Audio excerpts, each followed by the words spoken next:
Hi, I'm Dan.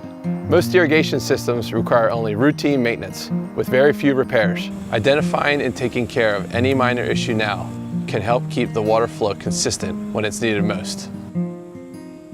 It's common for your sprinkler heads to become clogged over time with dirt and debris.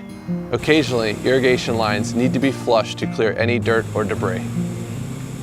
Over time, the seals in your sprinkler heads may become weak, causing leaks. It's best to call your irrigation professional to repair immediately. In the case of a leak, it's important to remember the off position on your controller will not stop the flow of water. In this situation, make sure to turn the water supply off. If you feel additional watering is required, you can choose the manual watering feature on your controller to water at any time. Sprinkler heads may need adjustment at times. It's important to refer to your irrigation professional. Freezing temperatures may cause your irrigation lines to crack. It's vital to get your system winterized. So you can see, your irrigation system can keep it green and healthy with just a little bit of regular maintenance.